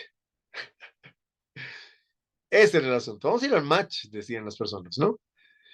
Y es curioso. Y es la época en la que se hacen, por ejemplo, varios de los nombres de los equipos representativos, ¿no? El The Strongest, ¿no? El The Strongest. El Always Ready, ¿sí? Fíjense los términos, ¿no? Que se utilizan en inglés, ¿sí? El Stormers. No, es divertido, es muy divertido. Sí, algunos siguen utilizando, ¿no? Cosas así, pero habían muchos términos que eran de ese modo. Entonces, las palabras funcionan en un contexto determinado, ¿no? Obviamente. Ahora, estas cuestiones de contexto no son inocentes, pueden tener mucho que ver, como dice Voloshinov, con los aspectos ideológicos. 6. El lenguaje es heterogéneo, es decir, hay muchas voces en el lenguaje, ¿no? Estas voces pueden representar posiciones, ¿no? Ideológicas, pueden representar a grupos, ¿no? Grupos de poder o pueden representar a grupos de presión también, que son lo que llamamos todos grupos sociales o movimientos sociales, pero también obviamente pueden representar perspectivas personales, individuales, ¿no? Entonces, esa realidad del lenguaje es importante entenderla porque desde la lingüística y desde el funcionalismo principalmente, ¿sí? La idea de la gramática es el endiosamiento de la gramática, ¿no? Y lo que estamos viendo aquí es que más bien esto responde a intereses y cosas por el estilo, ¿no? Como dicen algunos, no hay alguien que hable mal un lenguaje, sino que está en un lugar diverso y por eso no se le entiende, ¿no? En su propio medio esta persona habla bien. Después, el lenguaje es histórico. Esto es clave. Obviamente, Saussure también había hablado, ¿no? De diacronía, sincronía y obviamente ahí el caso de la diacronía se puede hablar, ¿no? Del lenguaje en términos históricos, ¿sí? El lenguaje cambia en el tiempo y todo eso, ¿no? Pero en el caso de Voloshinov, responde a las dinámicas de las relaciones de producción, ¿no? De las relaciones sociales de producción, es decir, de cómo los grupos humanos en la disputa, en la lucha de clases, ¿sí? Van en esta lucha, que es la lucha por el signo también, van transformando el lenguaje. Y por último, esta idea clave que pusimos desde antes, de la que hablamos antes, que el lenguaje es material. Es decir, que el lenguaje no es una cuestión mental o abstracta, sino que está en las cosas, ¿no? Los objetos ya son signos, las palabras son signos, ¿no? Son materiales. Incluso la palabra hablada, aquello que les estoy diciendo en este momento, son ondas, ¿no? Sonoras, llegan al micrófono, se transforman en, por un proceso de transducción, dirían, así decían los fisiólogos antes, se convierte en impulso eléctrico, es decodificado otra vez, ustedes lo vuelven a escuchar y obviamente la onda sonora que emiten sus computadoras o celulares es transformada nuevamente desde sus oídos por el nervio auditivo en impulso eléctrico otra vez y luego nuevamente descifrada. Es una complejidad, pero es material, ¿no? Es material, no es simplemente idea.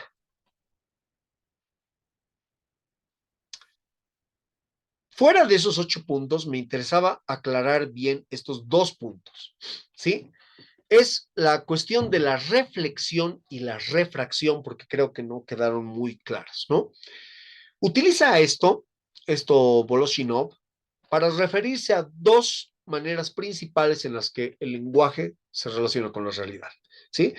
La reflexión sería como decir que el lenguaje se desdobla o se refleja, o perdón, desdobla o refleja la realidad, ¿no? Es decir, que gracias al lenguaje podemos tener una representación de la realidad, ¿sí? Pero no es un espejo que refleja objetivamente. O sea, sí ayuda en la construcción de la realidad porque el lenguaje básicamente describe las cosas, ¿no? Pero también el lenguaje puede servir para reflejar el modo de pensar de un grupo determinado o de una persona hacia los demás, ¿sí? Por eso es que también introduce, fuera de reflexión, que sería básicamente la construcción del mundo como reflejo del mundo el lenguaje, y como no es tal, no es exactamente así, habla de este otro concepto que es la refracción, ¿no? Y sería el modo en que el lenguaje no solamente refleja, sino que transforma la realidad, ¿sí? Es decir, el lenguaje es el instrumento de poder que se utiliza para legitimar o cuestionar las relaciones sociales. Es decir, que para subvertir el orden se puede modificar la realidad a partir del lenguaje y esto sería lo que él llama refracción. Preguntas hasta aquí, señores y señoras, señoritas.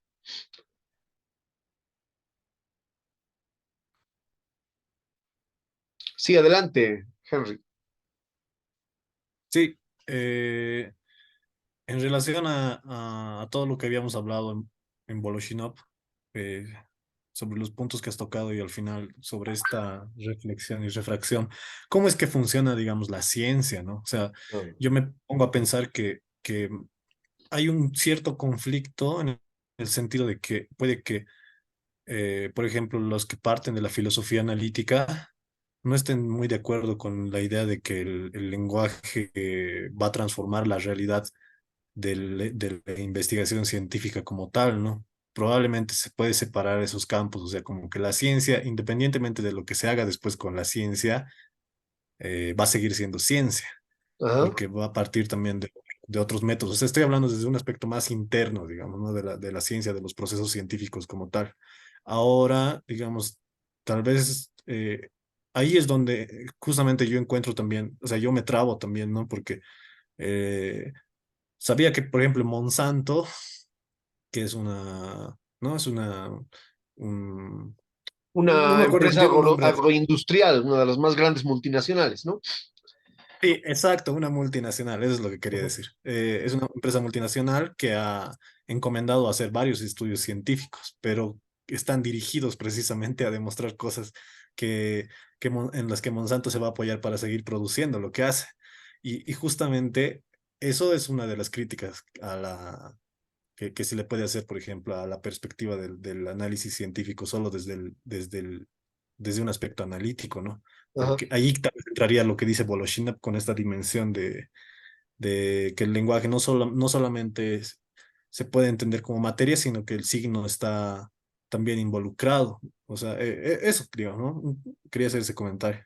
Ya, no, excelente comentario, porque es cierto, ¿no? La ciencia hace dos cosas, ¿sí? Por un lado, es un ámbito de poder, ¿sí? Porque la ciencia puede presionar, ¿no? Es decir, por ejemplo, todo el movimiento científico que ha habido alrededor del cambio climático ha sido una cosa impresionante, ¿no? Es decir, es un empuje de la ciencia, ¿no? Para varias cosas.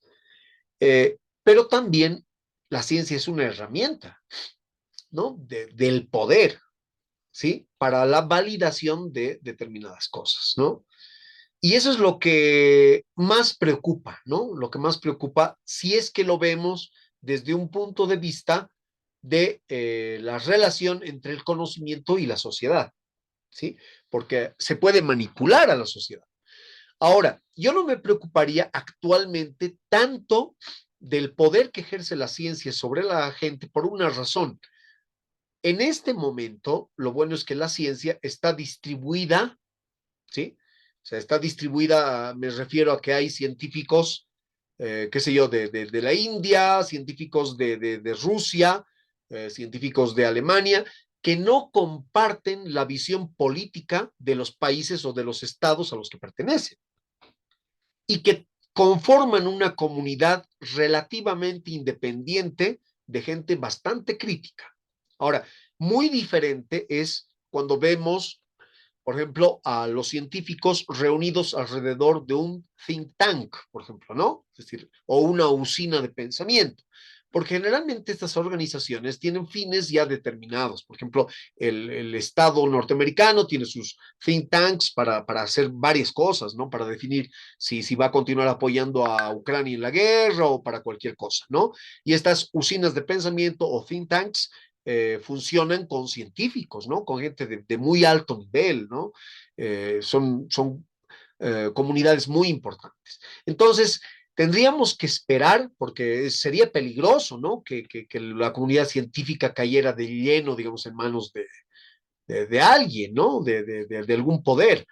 De hecho, lo que ahora estamos viendo es que sí tiene una relación con el poder, pero esa relación no es de cooptación, ¿no? Porque creo que al poder todavía no le ha interesado lo suficiente ese uso de la ciencia.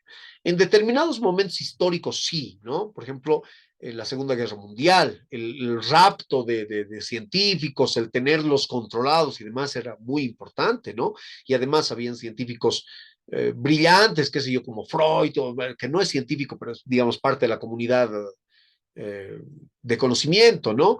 Einstein, ¿no? Que era una persona que nunca se había metido en política, pero cualquier cosa que dijera, Einstein era el influencer, digamos, de los años 30, ¿no? Entonces, si lo vemos desde esa perspectiva, era peligroso y problemático. Actualmente, el mayor peligro que tenemos es que la gente no distingue lo que es ciencia y lo que no es ciencia, ¿no? Y que se cree mucho en los sistemas de propaganda que tienen organizados precisamente los poderosos, ¿no? Por ejemplo, en el caso de la época de la pandemia, a mí lo que más me sorprendió no fue que hubieran estas visiones apocalípticas y demás, sino que no hubieran voces consensuadas de grupos de científicos que lograran llegar a la gente, ¿sí? Quienes llegaban a la gente no eran los científicos, especialmente en algunas sociedades. En otras ha habido mejor trabajo. Por ejemplo, ha habido un experimento muy interesante, yo tuve la oportunidad de estar ahí justamente en ese momento, en esta época de la pandemia, de la Universidad de Padua, que nos está auspiciando este Zoom por si acaso, ¿no? De la Universidad de Padua, eh, con el virólogo, ¿cómo se llamaba? Uh, me olvido su nombre. Bueno, es el virólogo, ah, Andrea Crisanti se llama, ¿no? Este virólogo había llegado de Inglaterra, traído, es uno de los mejores especialistas del mundo, lo llevan a la Universidad de Padua y justo cae la pandemia. Entonces, ¿qué hace el gobernador de la región? estábamos al lado de otra región que era la bomba de tiempo del mundo, ¿no? O sea, la China estaba con problemas e Italia tenía la Lombardía, que era la región de Milán y todo eso, que estaba con la mayoría de los casos que habían en el mundo, ¿no? Se estaba, o sea, todavía en la China lo han controlado bastante rápido, la expansión la han controlado bastante rápido, pero en Italia estaba desatado, ¿no? Estaba desatado. ¿Qué hace entonces el gobernador de la región? Porque son regiones, igual que, a ver, ¿cómo podríamos decir? Como un departamento más o menos, ¿no? La región del Véneto, en el caso de Italia, está en el norte, igual que la región de Lombardía, están lado a lado, ¿sí? Imagínense la bota de que es Italia, y están más cerca de Europa, ¿no? ¿Qué hace entonces este gobernador? Le dice al científico qué necesita. O sea, tenemos que hacer un plan, algo, ¿qué necesita? Entonces el tipo le dice, necesito un laboratorio de estas características, ¿no? Una cantidad de cosas le pide y le ponen el laboratorio, ¿no? Es el primer lugar donde se sacan masivamente pruebas rápidas. ¿Qué es lo que hace este señor Crisante? Como el gobernador dependía de él, le pide cerrar uno de los pueblos donde se sabe que se han empezado a contaminar y que está cerca de la región, de la otra región. En esta época, todavía no se acepta el uso de barbijos, o sea, había todo un debate, ¿no? ¿Te ayudarán, no te ayudarán? No se sabía, ¿no? O sea, habían muchas especulaciones y algunos países no decían que servían para que no cunda el miedo, porque los precios de, hasta de los barbijos subían por las nubes y todo el mundo estaba asustado, ¿no? Entonces, el hombre le hace cerrar la región y mide el nivel de transmisión con en un lugar así cerrado, ¿no? Es decir, con o sea, logra tener la capacidad, ¿sí? De hacer una especie de muestreo que nos permitía saber qué tan agresivo era el virus, qué medidas funcionaban, qué medidas no funcionaban. Ellos son los primeros en iniciar el rastreo a los parientes y personas con las que se había comunicado cada sujeto. Y después de hacer esos ejercicios, le pide poner medidas de aislamiento determinadas para el tráfico y demás, las primeras que se pusieron en Italia en esa región, y curiosamente fue la región de Italia menos impactada por el virus, ¿no? Desde el principio hasta el final de la emergencia, que más o menos duró un año, eh, obtuvo casos récord en baja, ¿no? Por el hecho de que habían tomado medidas muy especiales. Fíjate ahí cómo trabaja, en este caso, la ciencia, o sea, si es que hablamos en esos términos, ¿sí? Con el poder político, ¿sí? Para un interés social, por ejemplo, en este caso, ¿no? Pero son cuestiones muy importantes. En algunos casos, lo que se ha sabido es más bien que los políticos han limitado la participación de los científicos para que no cunde el pánico y para tener las cosas controladas, ¿no? O sea que han habido diferentes estrategias que nos muestran un poquito esa dinámica especial que tiene la ciencia y el poder. Pero aquí, ojo en una cosa. La ciencia no le interesa al poder generalmente, solo cuando hay intereses políticos de por medio, ¿no? Y esos intereses pueden ser también económicos, porque al final de cuentas es la misma cosa, ¿no? Entonces va por ese lado mi reflexión, pero la idea sería más o menos afirmativa. ¿Qué les parece si concluimos esta nuestra sesión? Les voy a mostrar un videíto de 6 minutos, ¿sí? Que es de Slavoj Žižek, que nos habla acerca de precisamente cómo la ideología impacta en la mente y por qué es tan difícil deshacerse o hacerse de ella, ¿no? Lo veía un poco marginal, pero me parece que va un poquito en el sentido de Voloshinov, a ver si nos parece interesante. Cualquier otra cosa, chicos, chicas, lo vamos a resolver con los chats. Pueden hacer preguntas también en nuestro chat de WhatsApp, ¿no? Y yo les puedo ir contestando si tienen dudas, ¿no? Mañana a primera hora les dejaré las preguntas. Les voy a dar una segunda hora ya, me voy a despertar un poco más tarde.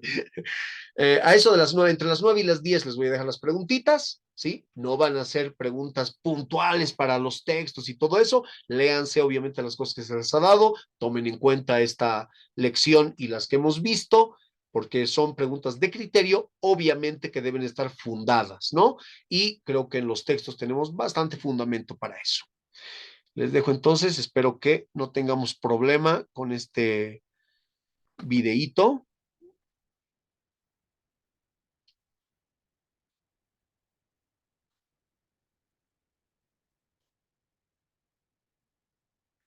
Vamos a cambiar la presentación.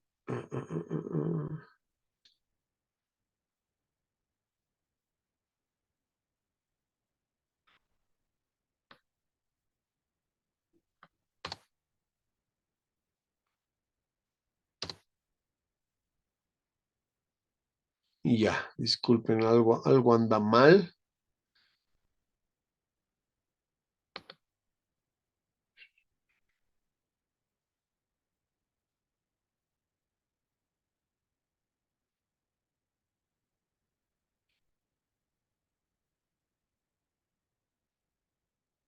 Uf,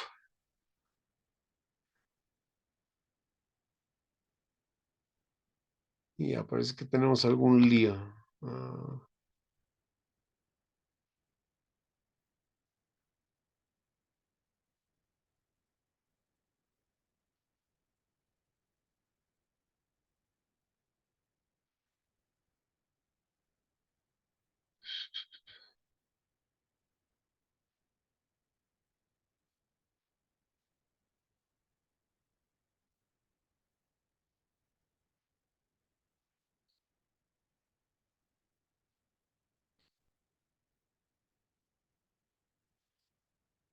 ya, si no tenemos problemas, creo que ya lo vamos a ver, a ver, a ver, a ver.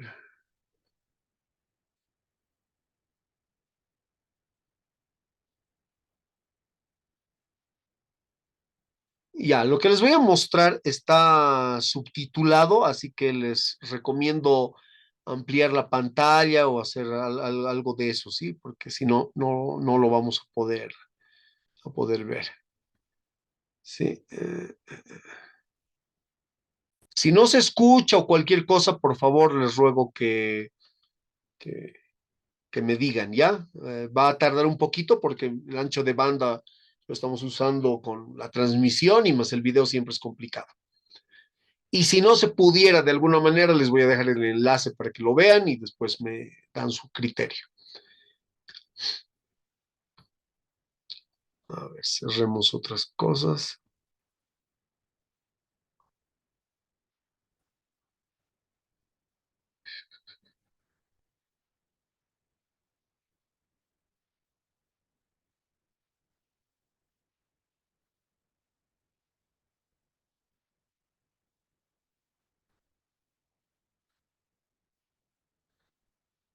Nada, ¿no? ¿No sale? No, solo se queda ahí cargando. Qué desastre. Ya, pues hubiera sido interesante verlo con ustedes y discutirlo, pero les dejaré en el grupo el enlace. Denle una chequeada, 6 minutos, nos va a ayudar un poquito a entender la cuestión de la ideología, si en términos materiales, tal como lo queríamos ver, cómo opera de algún modo a nivel psicológico y es eso todo, ¿no? Entonces, lo vamos a dejar por ahí. No sé si tienen alguna cuestión, alguna pregunta previa antes de cerrar.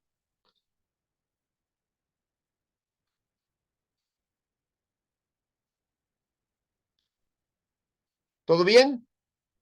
Licenciado, buenas noches. Y adelante. ¿Qué tal, Rodrigo? Volviendo al tema del lenguaje, Sí, si bien se explicó una serie de contribuciones para entender esta teoría, el conductismo, que es una corriente de la psicología experimental, sí. plantea la adquisición del lenguaje de una forma de estímulo y respuesta, Ajá. que Chomsky, digamos, en su teoría habría como una contraposición, pienso, porque aprenderíamos el lenguaje de tal manera que no podríamos incluso analizar ni de forma innata ni de nada, ¿no? O sea, tendríamos un repertorio limitado de aprendizaje en cuanto al lenguaje. ¿No sería esto entonces una contrapropuesta, una especie de oposición a esta teoría conductista? Sí, el conductismo es muy, muy interesante, ¿no? Ha sido una teoría principalmente llevada adelante por, bueno, desde Pavlov se habla de conductismo, Skinner es tal vez el principal promotor, digamos, de esta corriente, y esta corriente es una mecánica del aprendizaje, ¿no? Me parece que no se oponen, o sea, sí es una crítica al conductismo la que hace Chomsky, porque en la época de Chomsky, en la época en que propone, las escuelas conductistas están arrasando en Estados Unidos, ¿no? Es decir, dentro del ámbito escolar incluso se considera el enfoque adecuado para la enseñanza, ¿no? Pero lo que muestra Chomsky es que si bien o sea, las cuestiones, el aprendizaje conductista es muy útil, o sea, uno lo puede practicar, ¿no? Los ensayos con ratones, con personas, con lo que sea, sí funcionan, pero no son una explicación suficiente de la naturaleza del lenguaje. El problema aquí es la naturaleza del lenguaje. El lenguaje es una cuestión innata en nosotros que la desarrollamos con ese aprendizaje, sea conductista o no, del modo que sea, o directamente el lenguaje es cultural y el conductismo tiene razón, es decir, simplemente tenemos un aprendizaje en función a la asociación de las palabras con aspectos de nuestras necesidades reflejas o naturales, de tal modo que de algún modo estamos creando lenguaje, ¿no? Es decir, no viene en nosotros. Creo que en este momento tenemos una visión bastante compartida en ambos ámbitos, ¿no? Creo que se ha aceptado, por lo menos hasta la fecha, ¿no? Las ideas base de Chomsky, es decir, que todos poseemos una predisposición genética al lenguaje y que el conductismo obviamente es una forma más en la que las personas aprenden. Si ustedes estudian idiomas, una técnica conductista es muy útil, pero como explicación de la naturaleza del lenguaje, creo que no está o sea, el conductismo ha sido superado en ese sentido. Si es que le estoy respondiendo, ¿no? Gracias, Ligue. Sí, ahora está más claro. Entiendo que entonces esto del conductismo más bien tiene cierto tipo de limitante en cuanto a la explicación sobre el lenguaje.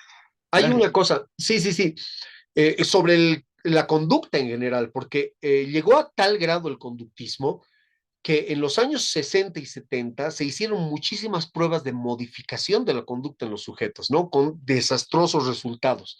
Desde ese punto ha sido muy criticado el conductismo, se lo enseña todavía, o sea, se aplica la técnica para la enseñanza en colegios, en secundario en especial, y en primaria, ¿no? Porque es muy útil, pero con mucho cuidado siempre porque puede tener efectos indeseables, ¿no? Porque es una técnica que trabaja con refuerzos, ¿no? Con recompensas, con castigos, entonces es complejo. Bien, ¿alguna otra? Y todos se callaron para que acabe, ¿no? Chicos, chicas, muchísimas gracias. Un abrazo a todos, a todas. Voy a cortar en este momento la grabación. Voy a subirla mañana, yo creo. Espero poder hacerlo sin problemas. Y cualquier cosa, por favor, a través del chat.